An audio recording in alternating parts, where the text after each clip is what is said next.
ഇന്നത്തെ പരിപാടി എന്താണെന്നറിയോ? ഒരു കഷ്ണം പച്ചച്ചക്ക കിട്ടി. അപ്പം അതാ ചക്കയൊക്കെ നല്ല പൂക്കല പോലെ അരിഞ്ഞു വെച്ചിട്ടുണ്ട്. ഇത് മമ്മി അരിഞ്ഞു തന്നാട്ടോ. മമ്മി ഇപ്പോൾ ഇവിടെ വന്നിട്ടുണ്ട്. കലത്തിലോട്ട് ഇട്ട് കൊടുക്കുക.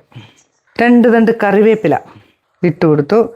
2 കൊണ്ടും കൂടെ ഇട്ടോ, നമ്മുടെ പറമ്പിൽ നിന്ന് പറിച്ച കറിവേപ്പിലല്ലേ. പിന്നെ ഒരു ചക്കയുടെ അളവിനനുസരിച്ച് തേങ്ങ കേട്ടോ, അരമുറി തേങ്ങ, ഇച്ചിരി കാന്താരി ചതച്ചത്, പാകത്തിന് ഉപ്പ്, ആവശ്യത്തിന് വെള്ളം.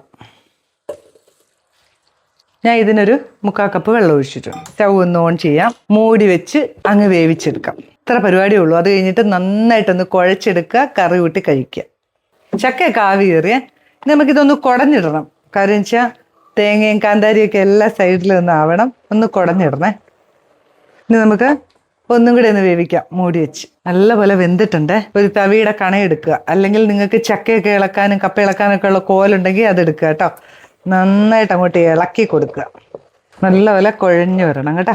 കേട്ടോ, നമ്മളെ ചക്കയൊക്കെ നല്ലപോലെ വെന്ത് കുഴഞ്ഞ കേട്ടോ. എന്താ ടേസ്റ്റ് അല്ലേ ഈ തവിയെന്നൊക്കെ വടിച്ചു കഴിഞ്ഞാൽ. അപ്പം നമുക്കൊന്ന് ടേസ്റ്റ് ചെയ്ത് നോക്കണ്ടേ?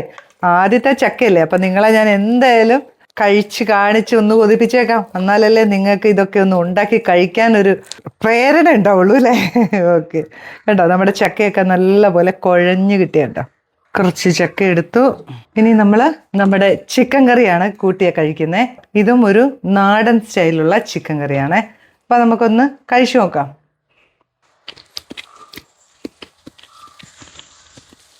ഒന്നും പറയാനില്ല, എന്താ ഒരു അന്തസ് അല്ലേ. ശരിക്കും പറഞ്ഞാലില്ലേ, ഈ ചക്കക്കാലം വരുമ്പോഴത്തേനും നമുക്ക് എല്ലാവർക്കും ഭയങ്കര ഒരു ആവേശമാണ് അല്ലേ. ചക്ക പുഴുക്കുണ്ടാക്കാനും വറക്കാനും ബാക്കി എല്ലാ രീതിയിലും ഉണ്ടാക്കാനും.